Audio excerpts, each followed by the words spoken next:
Lezi ndaba zehora lesikhombisa sikwethulela zona bukhoma ekomkhulu le-SABC Auckland Park eGoli nazi nohlonze kusihlwa nje.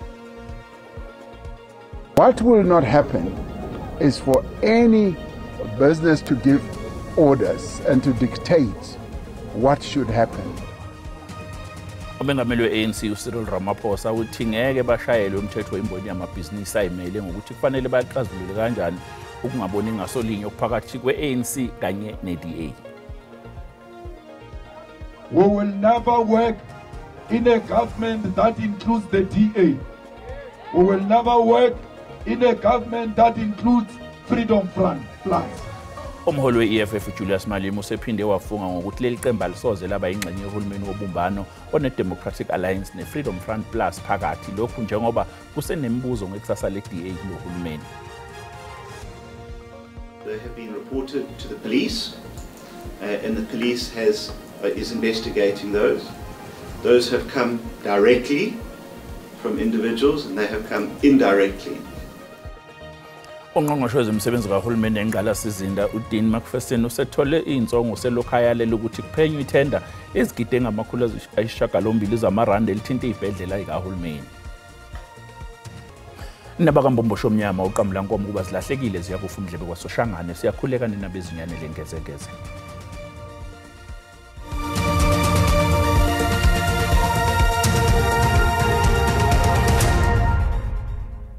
Umengameli we-ANC uCyril Ramaphosa uthi umdonsiswano phakathi kwe-ANC ne-DA kuhulumeni wobumbano angeke ulawulwe yikhondla zamabhizinisi ngokuthi kuzofanele bawuxazulule kanjani ukungaboni ngasolinye. Uthi inqubo yeqembu isebenza ngohlelo lokubeka phambili lokho okufunwa abantu baseNingizimu Afrika. uRamaphosa ubethamela umhlangano weziko le-ANC ngaphansi kwalo uWard 11 eShawelo eSoweto.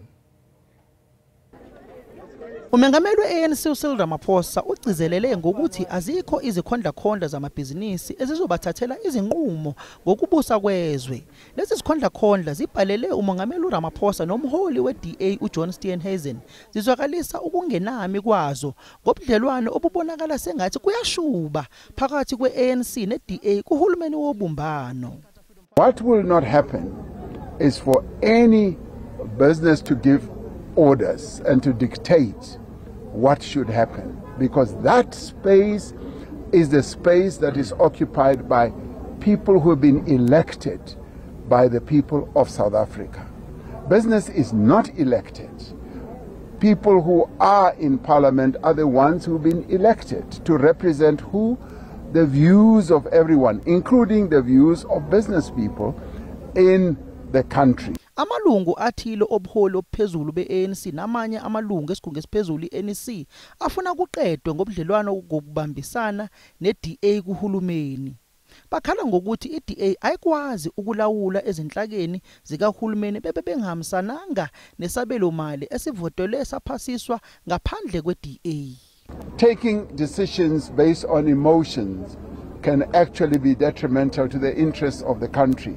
So we need to muscle up our own powers of analysis to analyze this properly and to look at all angles. Osomabhizinisi babhale incwadi ukuthi abagculisekile ngokuhlukana kwayo i-ANC ne-DA kuhulumeni wobumbano kamva kokuthi i-DA ivotele ukuthi yona angeke ivumele ukuthi kunyuswe intela iVAT eNingizimu Afrika yangavota namanye amaqembu ayo uhulumeni wobumbano ePhalamende. Lokho kuyicikile i-ANC. Ngingusamkela Maseko wezindaba ze-SABC ngibika ngiseGoli. Nilikamengameli we-ANC uPaul Mashatile uthi ikomiti elibhekele ukusebenza kwansuku zonke le-ANC kulindeleke ukuthi libe nengoyazana kusasa ngenhloso yokucacisa indlela yaphambili ngohulumeni wobumbano. Lokhu kuza ngemuva kokuthi i-DA kanye ne-FF Plus beshaye phansi ngonyawo ukuvotela ukuphasiswa kwesabelo mali. We will hear from the NWC what we should do from tomorrow. As you know, when we were in Parliament, they didn't vote for the budget. And we passed the budget with other parties, the fiscal framework. And we're still going to go back. We have to pass the Appropriation Act and other laws and so on. So the NWC is only meeting tomorrow to get this report, and after its deliberation it will say what should happen next. Malungana nemibiko ethi iMelika izokwethula uncinyo kubaholi abathile baseNingizimu Afrika kanye neziphathimandla ze-ANC ngezinsolo zokuthi yela kuleli lisondelene namazwe ayizitha zeMelika, uMashatile uthi nakuba iMelika ingekasho lutho kodwa yela kuleli ngeke likuvumele ukwesatshiswa. The United States can't choose friends for us. We are a non-aligned country. We are a sovereign country. We choose who we want to work with, including themselves. uMashatile uqhube wathi nakuba amanye amazwe enqume ukuziphindiselela iMelika ngokwenyuswa kwentela, kepha iNingizimu Afrika yona izoqhubeka nokuxoxisana naleli yazwe. Umholi we-EFF uJulius Malema usephinde wafunga wagomela ukuthi akasoze abe ingxenye yohulumeni wobumbano mangabe iDA kanye neFreedom Front Plus bese ingxenye yawo. uMalema ubekhuluma nabalandeli beqembu lakhe eSophia Town eGoli. Ziyaqhubeka ingxoxo zohulumeni wobumbano mayelana nekusasa leDA kuwo. ANC salokhu ithe iDA ayinqumo ukuthi isafuna yini ukuba ingxenye yawo lohulumeni. EFF yona isame ekutheni ngeke ibe ingxenye yalo hulumeni kusekhona iDA neFF Plus kuwo. We can promise you now, we will never work in a government that includes the DA. We will never work in a government that includes Freedom Front Plus. Those are the people who killed our own people. Malema ubalulene ukuthi kunesidingo sokuthi umhlaba ubuyele kubanikazi bawo. Waphinde wathi abaweseki umthetho wokubuyiswa kwawo umhlaba kulesi simo kuso njengamanje. As long as the land is still in the hands of the minorities, there will never be peace in South Africa. Leli qembu linxusa uhulumeni ukuba asukumele udaba lweMelika njengoba inyuse intela yomkhiqizo yakuleli ethunyelwa kuleli yazwe. We should retaliate, especially because if you look at the AGOA, it benefits the capitalists in South Africa. It does not benefit South Africans as much as it should. We should look at doing trades with our BRICS countries. We should look at other measures on how we can do trading, because Trump is flaunting his power around, thinking that African countries are so dependent on him. Leli qembu lithembisa nokuthi lizoyilwa indaba yokunyuswa kwentela yempahla ethengwayo kuleli iVAT. Iqembu umkhonto wesizwe limisele ngokuthi lingenise esifundazweni eLimpopo ngaphambi kokuthi kusingathi ukhetho luzobanjwa ngonyaka ozayo. Leli qembu lethula umkhankaso walo wokhetho othi Thoma Litholo, okusho ukuthi ke qala uhambo. Hlose ukuzakhela ugazi nezakhamuzi zakulesifundazwe. Leli qembu lithi lisafuna ukwenyusa isibalo sabavoti abalesekayo esifundeni seKhukhune. Ilungu lePhalamende laleli qembu Duduzile Zuma Sambudla uthi leli qembu lihlele ukuxazulula izingqinamba ezikhungethele indawo nokubalwa kuzo okungabi namanzi.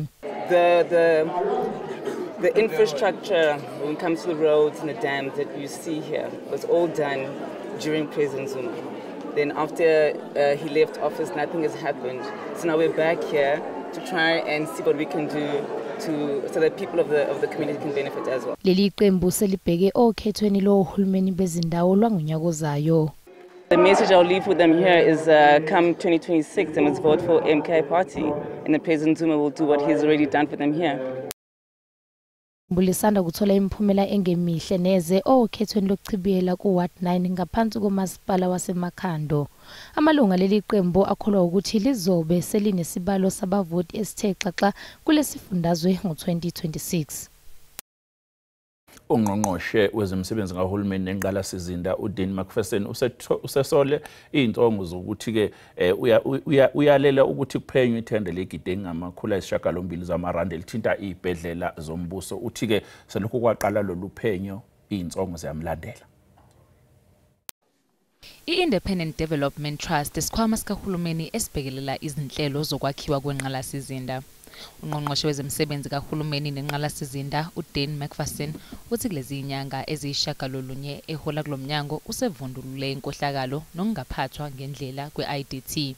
Ungqongqoshe uthi wazama ukukhuluma nalesi sikhungo mayelana nokungahambi kahle esivumelwaneni ebesinikeziwe izinkampani ezimbili sokufaka imishini ekhiqiza i-oxygen ezibhedlela zikahulumeni, kepha wahluleka ukuthola izimpendulo.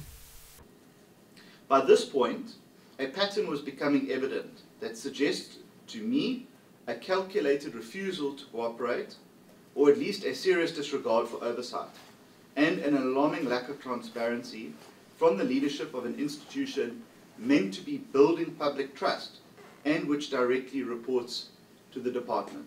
Uthi esikhundleni sokuthola izimpendulo uthola izintongo. They have been reported to the police, and the police is investigating those. Those have come directly from individuals, and they have come indirectly. And so, this is dangerous territory that we're in. And so, I rely on the SAPS to investigate these matters. uMcPherson uthi ulindele umbiko ogcwele ekupheleni kaMbasa ukuze awudlulisele kumengameli uCyril Ramaphosa. Mbukeli sachiqwa itolo kanti mabe sibuya sizophathela udaba oluthi. Today really comes back to say the legacy lives on. We have not forgotten, but the wounds have not healed. Here's our 6th of April. I-ANC kanye ne-SACP bakhumbule ingqalabutho yomzabalazo Solomon Kalushi Mahlangu njengoba behlangana iminyaka engama-46 abulawa uhulumeni wobandlululo ngalolu suku ngo-1979. Bukele lolo daba lungezinye zendaba esobe siyiphethe uma ngabe sibuye itolo.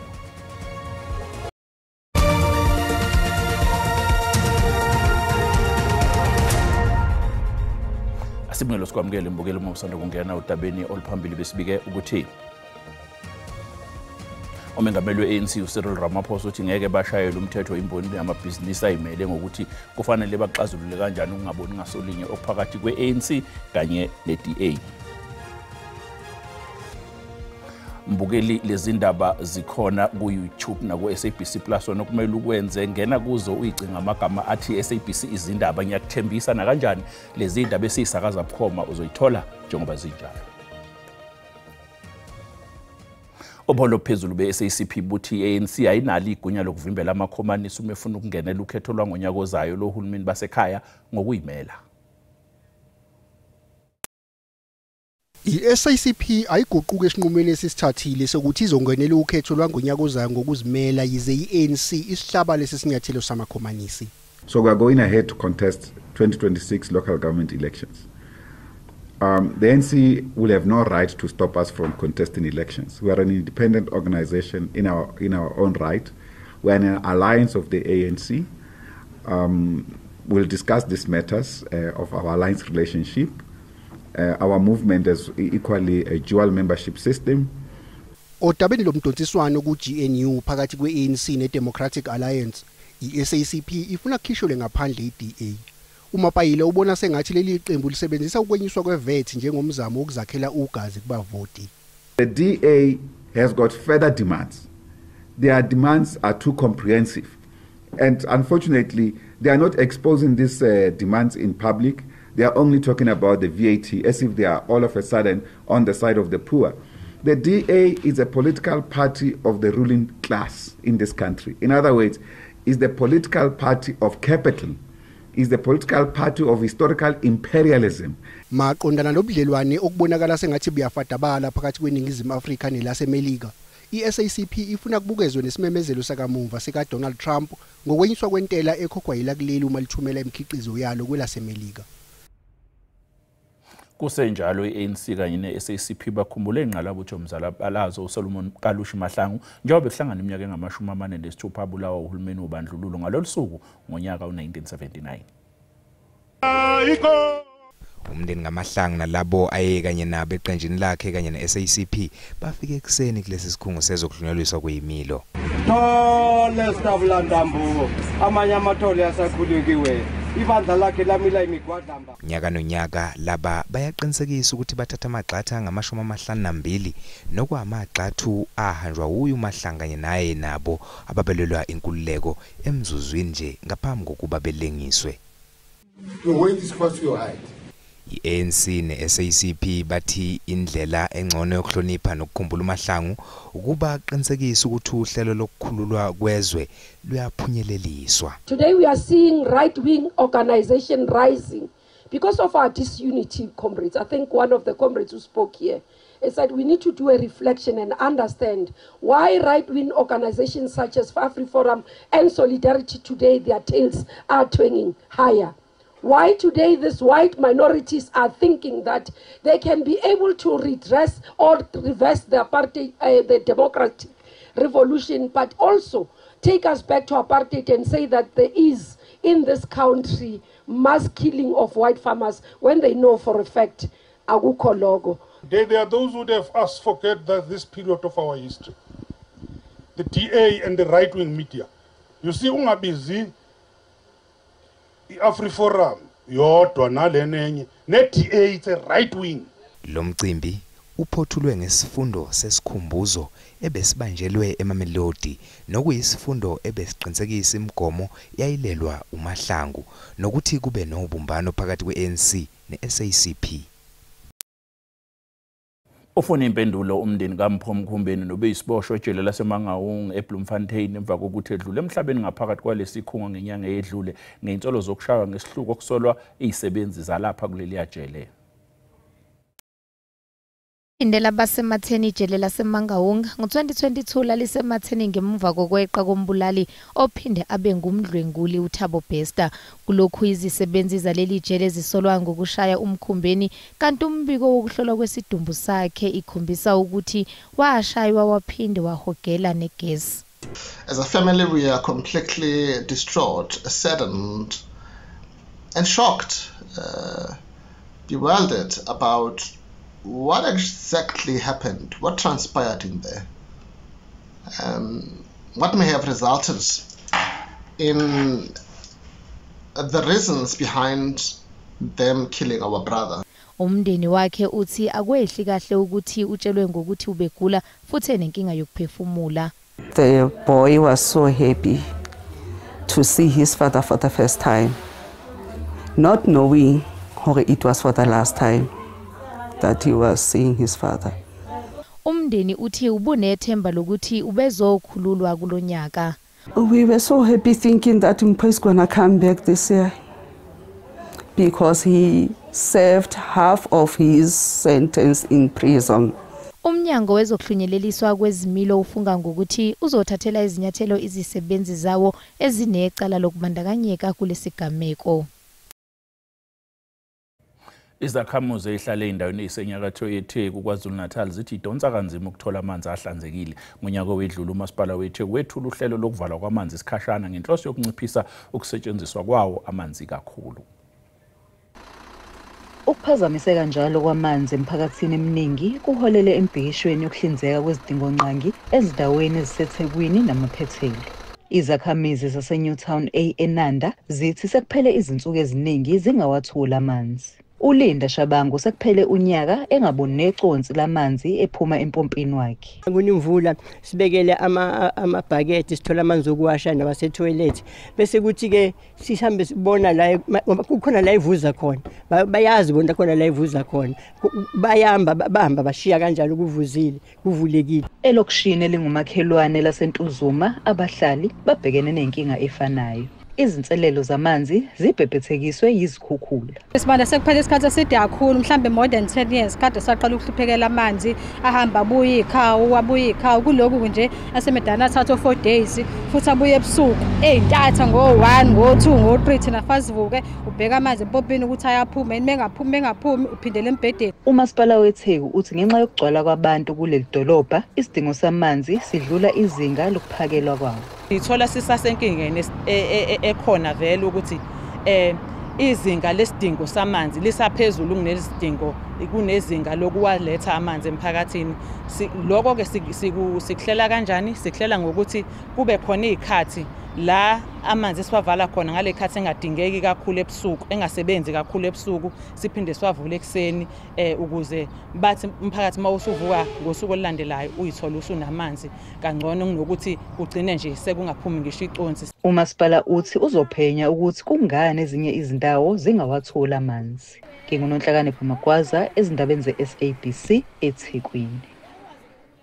Ingane kufanele ishiywe ngaphandle uma iphathimandla idinga imigomo ezothinta impilo yazo. Lokhu kuqhamuka enqungqutheleni i-Biannual Africa Children's Summit. Izingane bezimatasa zibambe iqhaza ekusaseni lazo kulempela sonto. Zisukela eminyakeni eyilishumi kuya eshumini nesikhombisa. Kanti zidabuka kulolonke izwekazi eAfrika. zigcizelele ubumqoka benqungquthela enjengalena.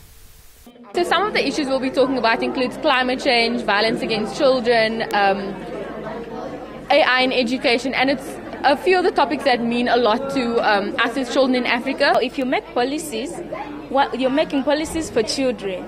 How can you make a policy without a child when you're making a policy for them? It's not really about protecting the rights of children, it's about advocating for the rights of children. So programs like this are actually a platform in which they are used to amplify our voices as children. Ingqungquthela yaminyaka yonke yezingane yaqala yasingathwa eKenya edolobheni Nairobi ngo-2023. Lona kunyaka wesibili wayo. Inhlangano ezingenza inzuzo zithi kuqondane kahle ukuthi ibanjelwe kuleli kulokho njengoba kusabhekene nesihlava sokunukubezwa kwezingane ezineminyaka eyisikhombisa nje.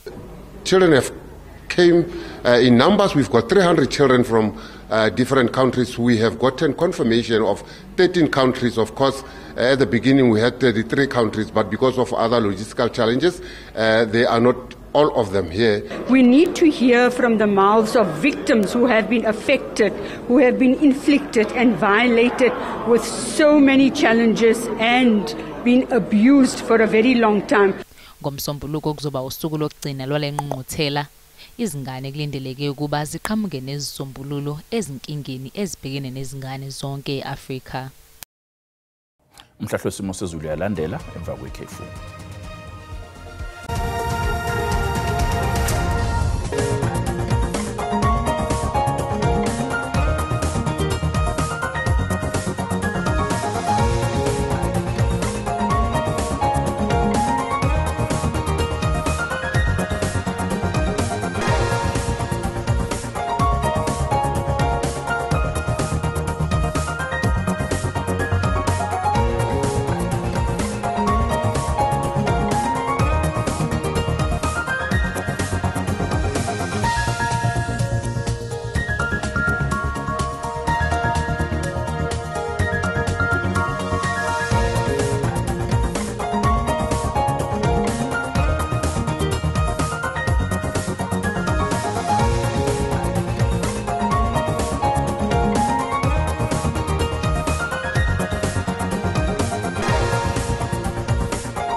Mbukeli usale kahle.